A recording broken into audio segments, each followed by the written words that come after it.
guys, I'm gonna set some stuff up here, and while I'm doing this, I'll just address one of my recent comments. I don't remember what the video was, but the comment was, don't talk about pool cues so much. And hey, why don't you like do a recording of you playing a match against somebody and put that up on YouTube? You're racing nine and banks or something, and maybe some commentary or something. I want to address that part of it. The pool cue stuff. You know, I have pool cues, and I'm going to talk about them. And for some reason, those seem to be the videos that get the most reactions. But the people that I would typically play, they don't want to be recorded. I would love to record every match I ever play.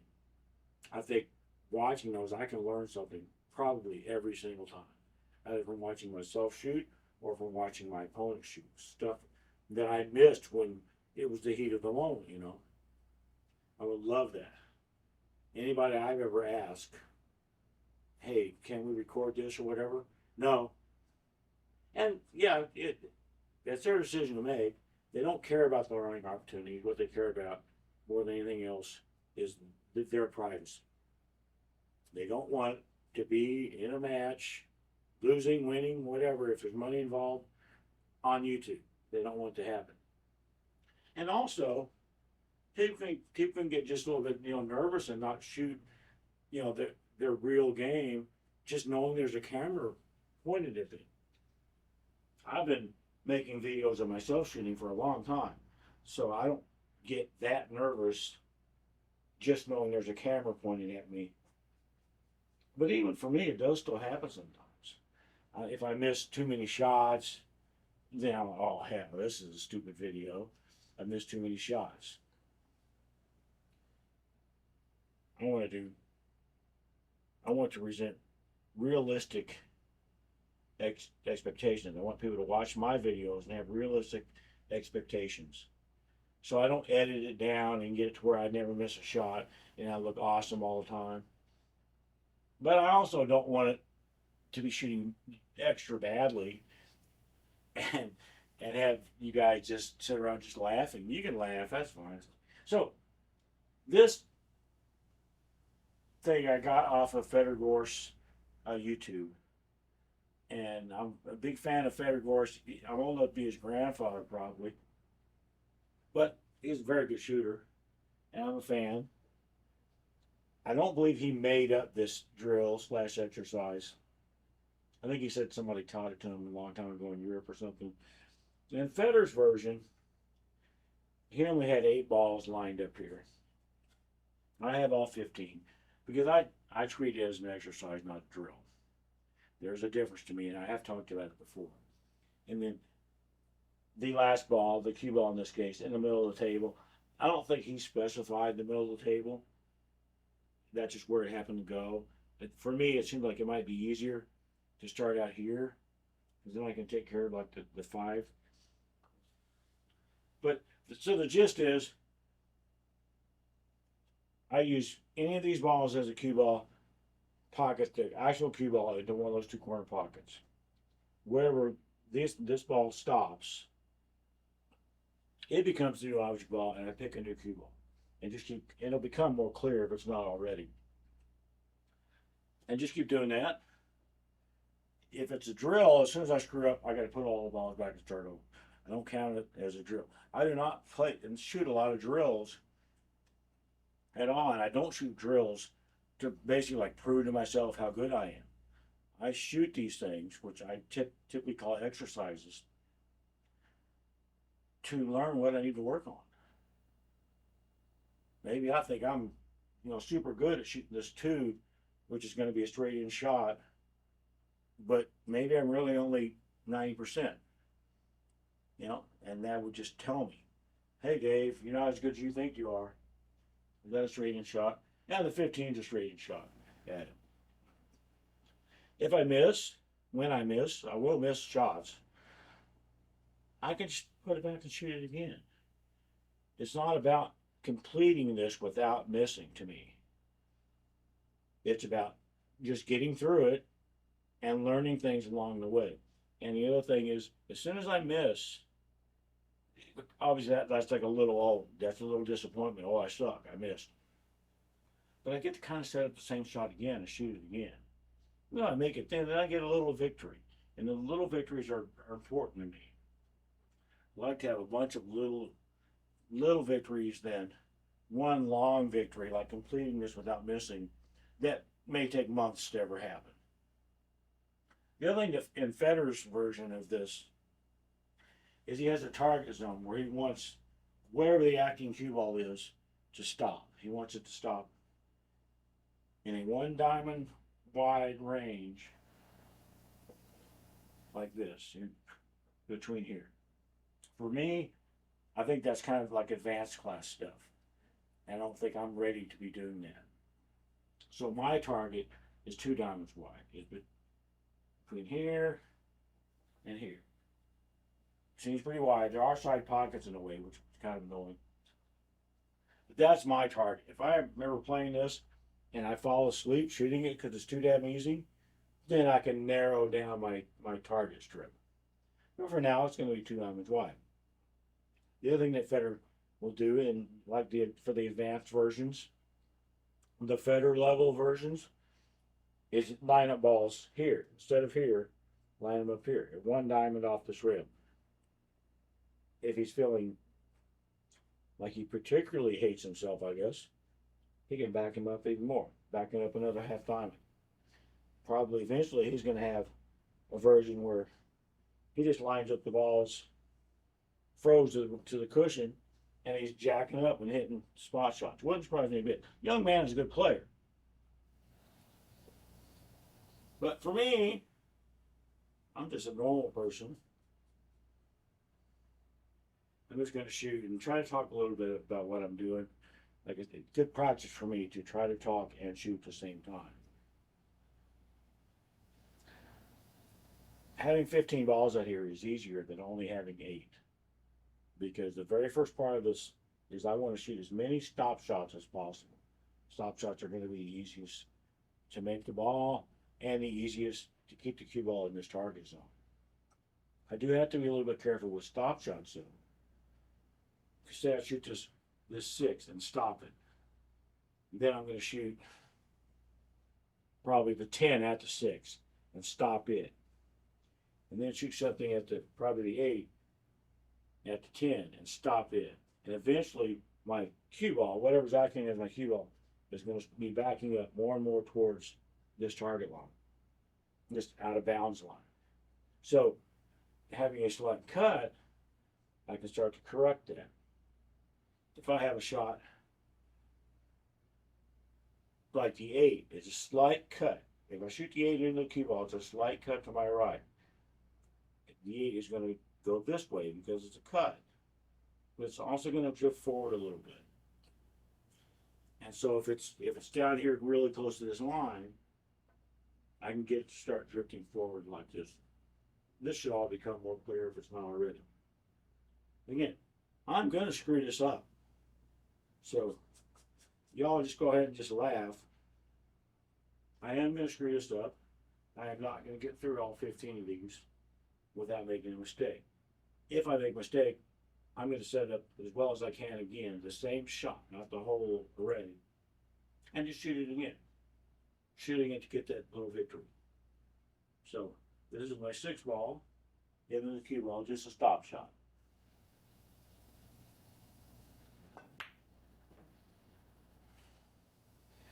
I think I missed this last time too. I think I missed the exact same shot. Might even have been 6. That would be annoying.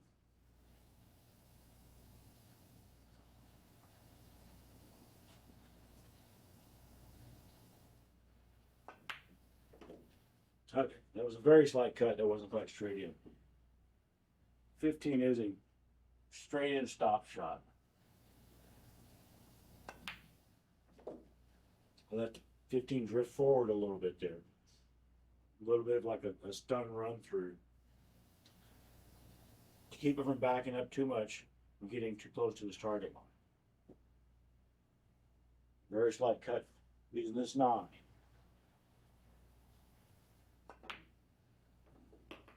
rattle that one in. Now I'm right back in the center of my target zone, which is kind of where I want to be. Kind of. I'd really rather be on this side of the target line because there's less chance of doing something later on that puts me into a side pocket. I don't want to do that. At some point, I do have to start worrying about the 7 and the 5. Those are going to be my toughest shots. I don't want to be shooting them jacked up. I don't want to be shooting them with too much of an angle. I want to try to keep everything in control. So I'm going to start watching for opportunities to get my acting cue ball over here close to one of these rails so that I can take care of the one of the 5. I don't think I'm quite at that point yet, but I will get there. Let's just be 8. Very slight cut to my right. Very, very slight cut to my right.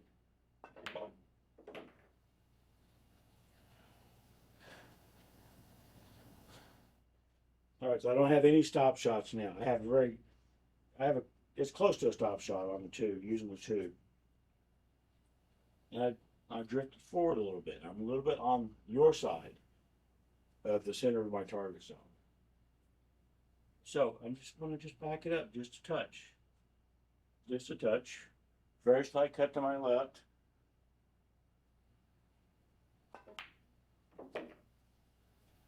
Get back in the center of that target zone. 11 is a stop shot. 12 is a slight cut.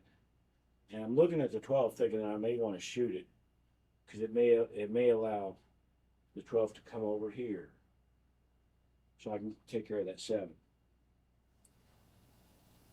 I think that's exactly what I'm going to do.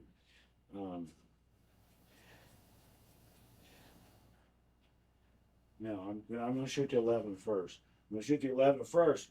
Then the 11 will be a little bit closer to me, to where I'm standing, than the 2 is. And that will give me just a little bit more of a cut on the 11 when I use the 12 to put the 11 in. Allow the 12 to come over here. This is all theoretical, right?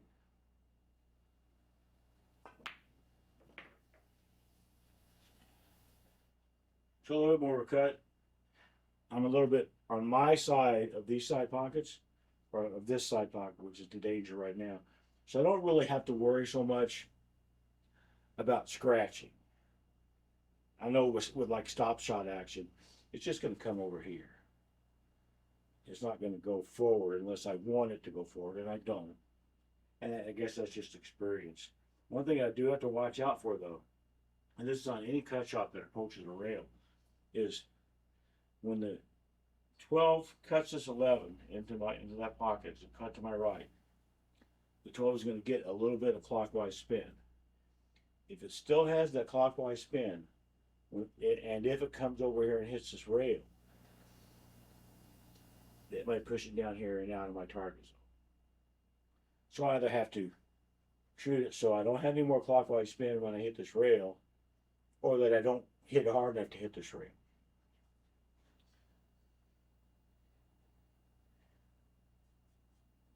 And I think it's going to hit the rail. So I just don't want to have. Anyway, I'm not putting right English on this, or left English on this 12.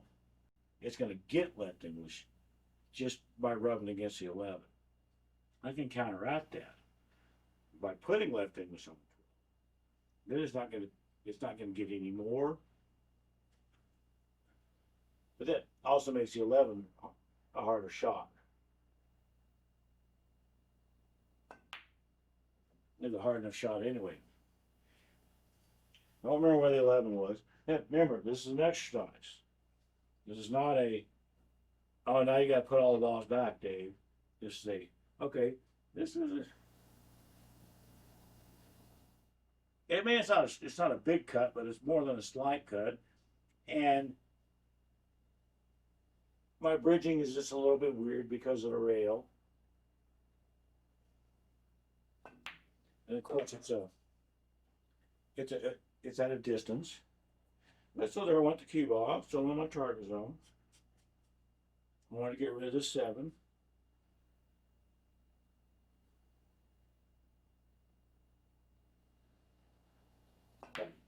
Wow, that was a horrible shot. You see that? That was a horrible shot. I was thinking about something, and one of my rules is you're not supposed to think about stuff. What I was thinking about was saying that I'm getting rid of the 7. Now I have to start worrying about getting rid of the 5 and 13. But supposed to not be shooting when we're saying stuff.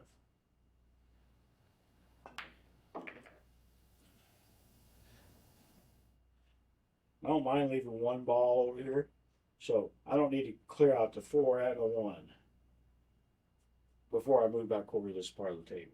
I don't mind leaving one ball. I may be wrong in that regard. If the way it's been turning out for me, I don't mind leaving one ball. Now, if I shoot the 1, this is a very slight angle, then I'm pretty much forced to shoot the 4 next. And I don't really want to do that. So I'm going to shoot the 4 now, so I can start coming back over this way. It's a slightly tougher shot, but I mean, come on. At some point, I have to go. Yeah, I've been playing for 40 years. I'd be able to make this damn shot and go back to the middle of my target zone again. This is a cut to my left with the 10. It's a cut with my left with the 1. And I'm liking it better. I really am liking using the 1 better. The 10 is it's more of a cut. I'm not elevated off the rail like I would be with the 1. But I think using the 1 it just slides naturally to send the cue ball over in this direction. All I have to do is make the 4. Don't have to be trying to manipulate the cue ball, play shape or whatever. Just kind of have to make it. I've thought before about split brain syndrome. This would be a situation where all I have to do is make the 4 with the 1 ball, and odds are very, very good. I'm just going to just automatically get shape on something. It'd be in my target zone. If I shoot the 10, I have to draw over, not scratch, worry about stuff like that. And that can give me that split brain syndrome that I don't like.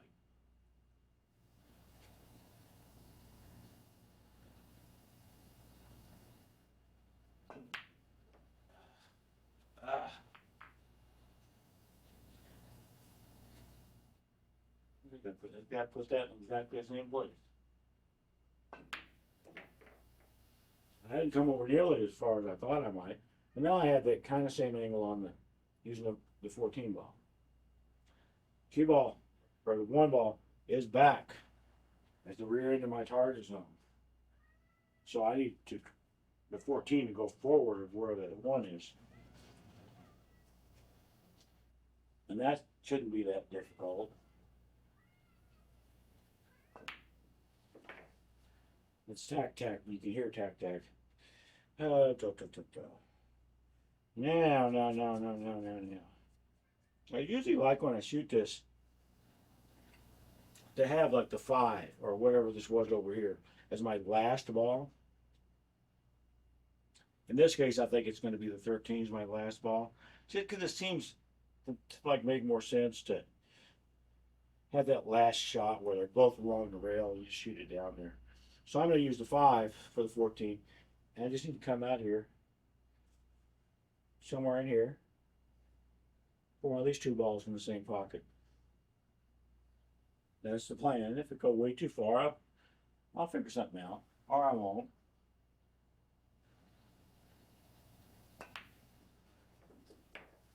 Tried to miss that shot. See that?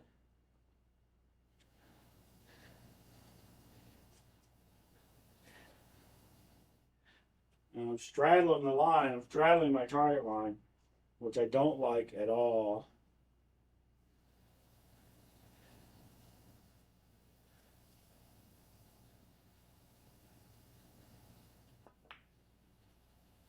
I've been working on those soft speed shots. Can you tell how well my practice has been on those soft speed shots?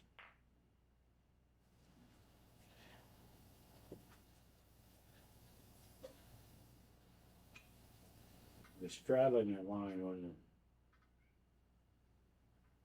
I really haven't been better at them. That one I just hit 100% straight, even though it's a slight cut.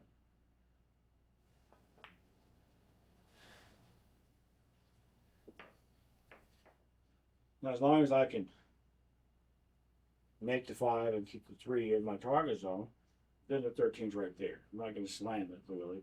And I have to watch out, like I was talking before. The 3's going to get a little bit of counterclockwise spin. And it's going to hit this rail. I don't want that counterclockwise spin to drag it back this way towards me.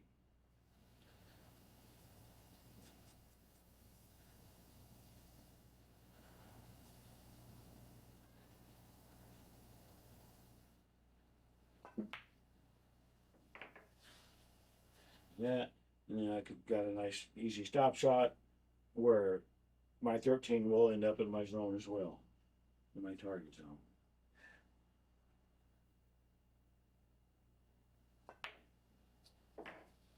And so that's that little exercise. So far it's fun for me, but a lot of exercises that I do, they're fun for me at first, and then they get too tedious, too long, too difficult, whatever. This one right now doesn't seem too difficult, and it does seem to be helping my concentration, honestly, more than anything else. You saw I didn't have a whole lot of hard shots doing this, and that's kind of the point of it. Is pick the shots so you're going to get an easy next shot based on the angles and things like that. It's good practice, and I recommend it, even though I'm not at Fedor's level. And even though he does a harder version of this, I still recommend it. It's kind of fun. Bye, guys.